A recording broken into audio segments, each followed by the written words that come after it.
Well, would you believe it's already the 22nd of December?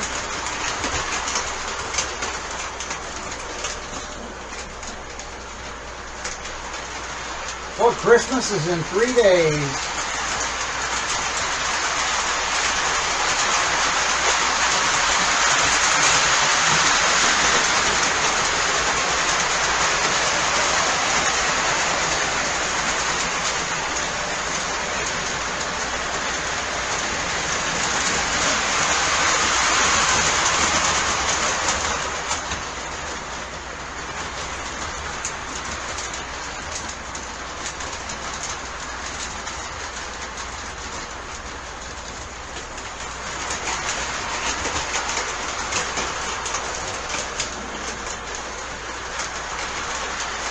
Would you believe it's been weeks since I've actually had to clean the track to make the train run?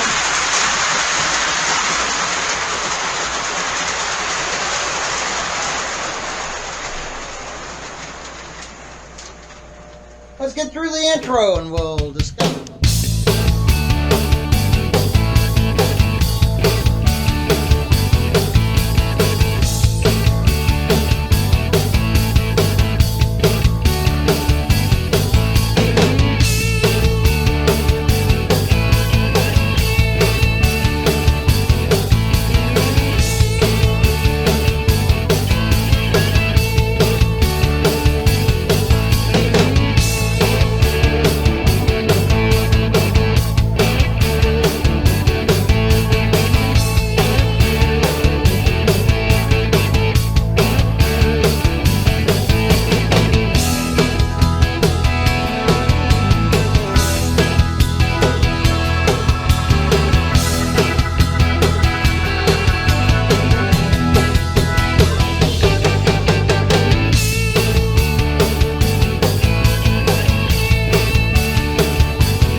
Gee, isn't that nice? What I'm actually going to do on here is probably brush paint it.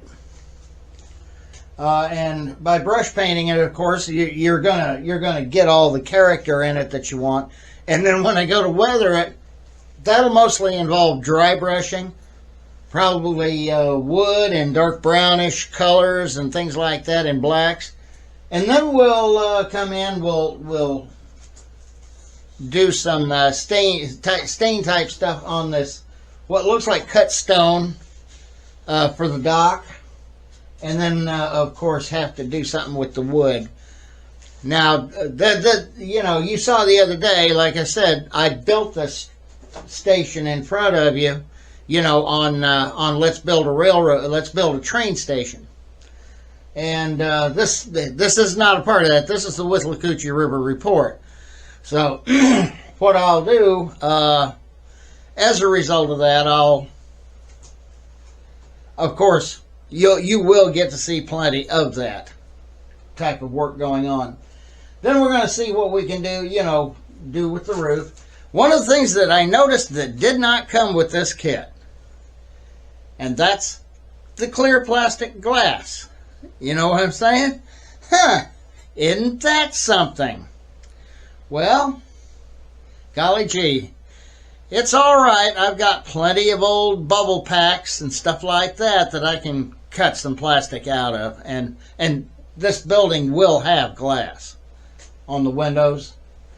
And anywhere where there's a window, whether it's on a door or not, it doesn't matter.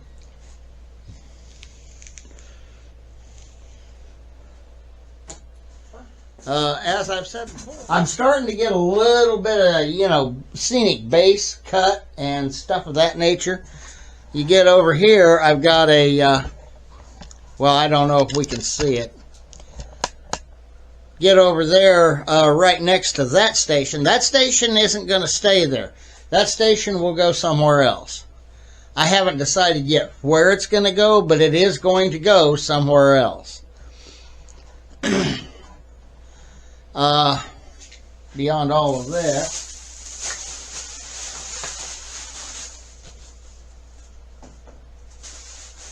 stuff, I've got some pink foam up here. I'm going to run another sheet of pink foam back to the back and start building some scenery up around and start start making the railroad look more like the model railroad it was meant to be.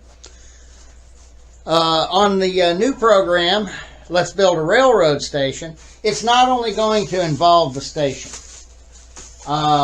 It's going to involve things that you would find around a railroad station as well as around a yard.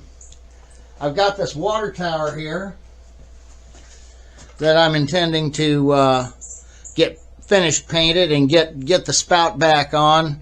Let's see, yeah, the spout's sitting on the roof in there. This was a glue bomb I picked up at one of the shows. I think I picked it up in Crystal River probably a little over a year ago, because I think it was the December show that we were having such a bad show, the vendors were just buying from each other. That's, you know how that works. I want to get, I've got the, I guess I'll have to mix the color I really want the station to be. It's very close to this other station that's sitting over here above the yard, which is kind of a, well, where'd it go? I know it's there somewhere. Okay.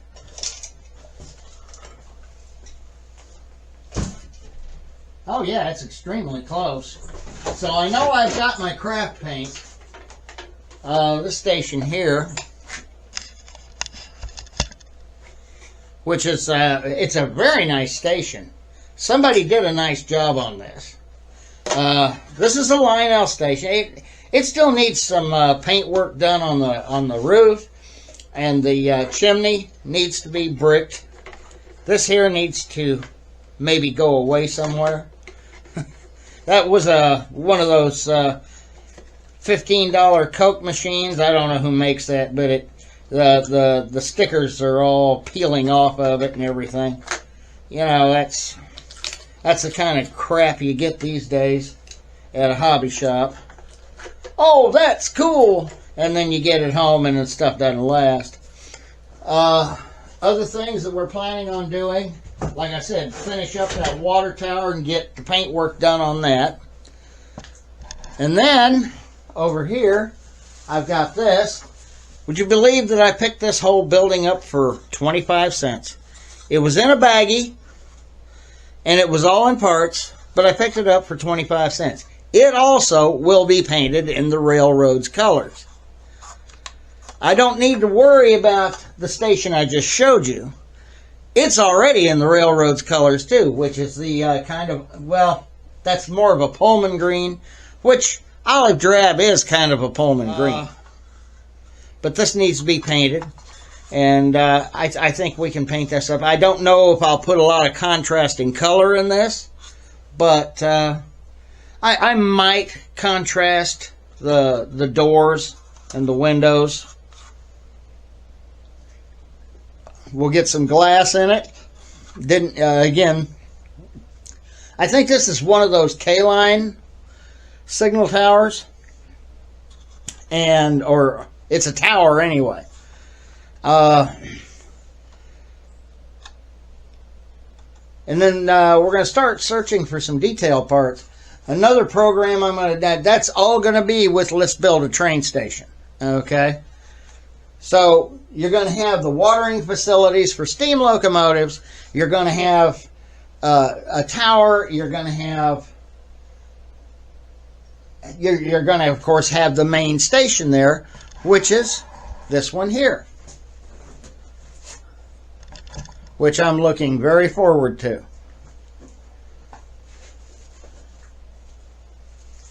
I don't know whether I want to make that a yard tower or a signal tower. I've also picked up some LEDs. Some they call these cool white. They're like $2 and something. You get 20 cool white LEDs. I know I'm going to have to figure out off of each bulb which one is the positive and which one is the negative. I mean, once I figured that out, then I'll put a resistor on the positive, and we'll get those things eventually wired up, and the buildings and stuff will start getting lighted up. I think you may have noticed I've got a couple more buildings out here now. Over here, well, yeah. Where else would you put buildings, right? That's one of those. Who put International Hobby Corporation buildings? That tall one there. I got that for like $5. This here, if anybody recognizes this, looks kind of like Rocky's Tavern, doesn't it? I created these, made molds, built them and sold them on eBay there for a while. Let's see, I made a little money on them, not enough to keep going. I mean, you know, and you do get tired of producing for other people. And, you know, eventually you run out of money. But I think it's a nice building. I call it the Sinkhole Lounge. It's got beer on tap.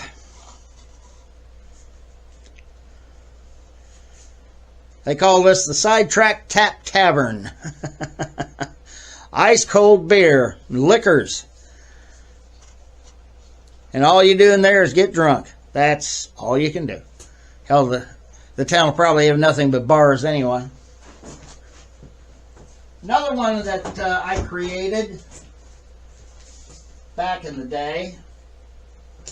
This was a structure that I had created, and it was actually called Charlie's Plumbing. We have a business here in Brooksville called Charlie's Plumbing, and I had actually used his sign across, you know, I had printed it up, and then of course I would glue his sign across the front there. I sold a few of these too. They wanted to be making different things out of them. Well, you know, I'm not going to do a lot of custom work. I'm just not. I created this air conditioner here. All of these are cast in resin. They were cast in smooth-on resin. And my plan is to show you when we go to putting a town together or putting a scene together that's going to require some details and things of that nature, then I intend to show you how to set up for casting.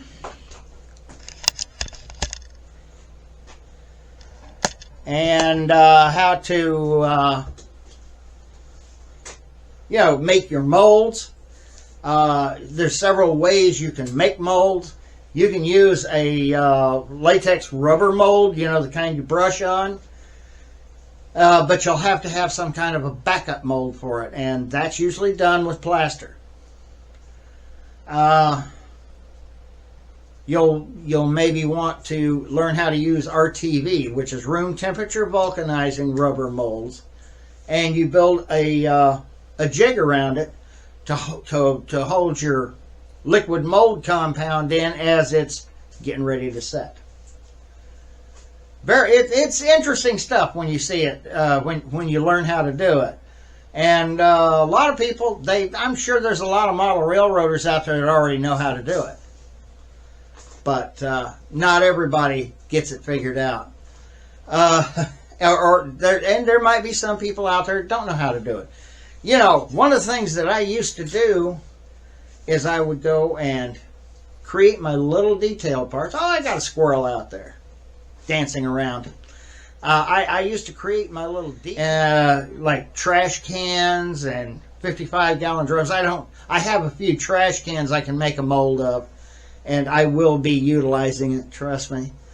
But I don't have any 55-gallon drums or anything like that. Fortunately, I'll probably be able to get them, but I only want to pay for them once. I don't want to keep paying for them if I need a whole junkyard full of them, or if I need a warehouse full of them.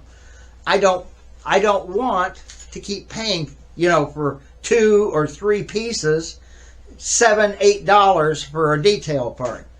I don't buy my parts that way very often. And when I do buy them that way, I'm buying one and I'm making a mold of it, and I'm gonna cast the rest if I need more. And that's the whole idea behind it. Now, one thing I should warn you about, if you do that, it's legal to do that for yourself. It's perfectly legal for you to do that for yourself. That's just like transferring, your favorite Led Zeppelin music onto a tape. Well, it used to be done that way. And you're only doing it for yourself. You let's say back in the day you bought Led Zeppelin 2 on a record album. But in order to listen to it in your car, you needed to transfer it to a cassette tape. Because you're not going to play a record album, obviously, in the car. Not in those days, anyway. Now we have CDs and whatnot. But I mean, back then, that's not how that worked. So if you wanted to hear it in your car, you either went and you bought the cassette, or in some cases, the 8-track tape. And then whatever player you had in your car, that's what you used.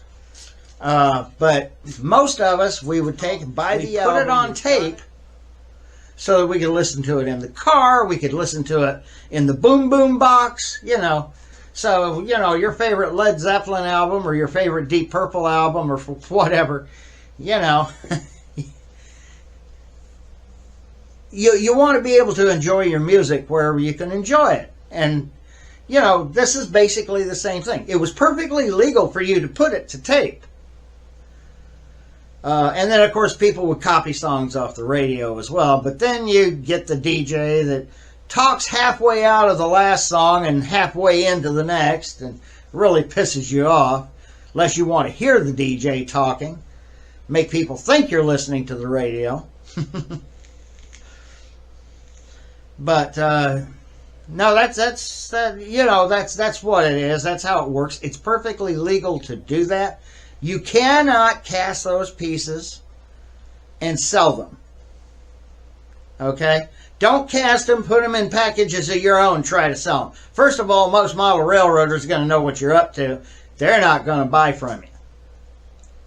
They just ain't going to buy that stuff. There's a few things out there that have been out there for so long, but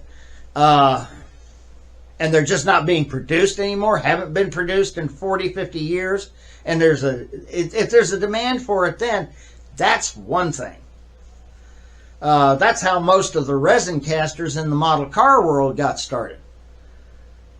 That's they would resin cast 62 Chevy Impala bodies in 1/25th scale to fit maybe the 64 chassis, which it always has to be tied to a sacrificial kit that's going to provide the wheels, the motor that you're looking for. So, but when you're casting your own detail parts, it comes in very handy.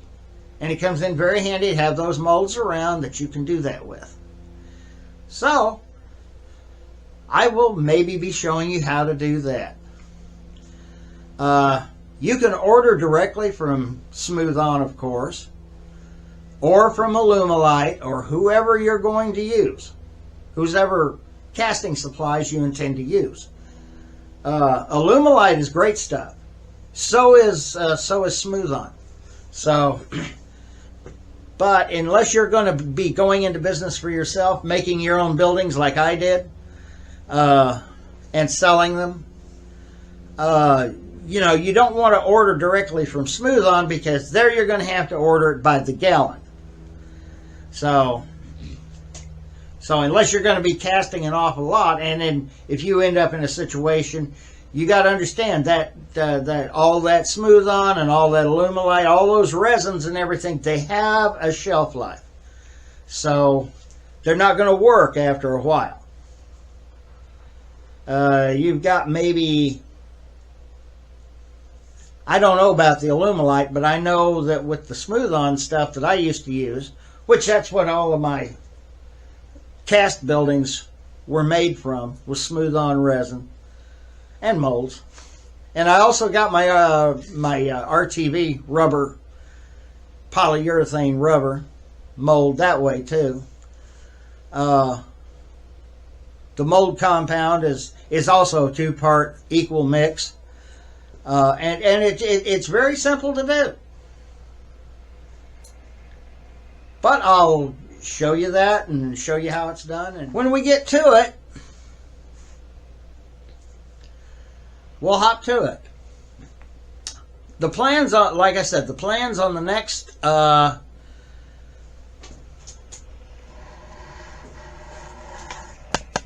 let's build a train station. The plans on that are, I'm going to show you how I'm painting it. Yes, I know I spray painted the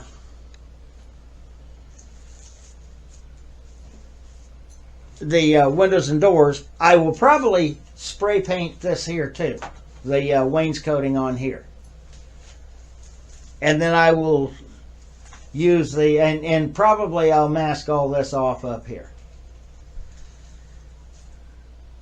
It'll work, I promise. I might even show you how to do that. All I have done so far is gotten this building in primer, and we'll get around to it. So let's run a train.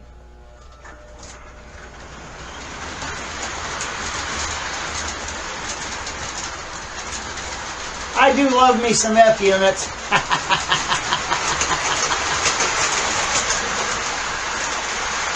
Oh, yes, I did.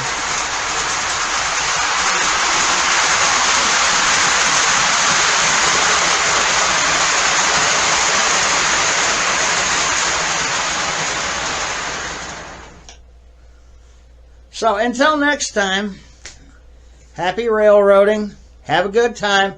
Have a very Merry Christmas. I hope to have the next installment of Let's Build a Train Station out by Christmas night. Maybe. I know that on Tuesday we've got to travel south to visit our daughter. She'll be visiting her in-laws down there, and she'll be staying down there with her.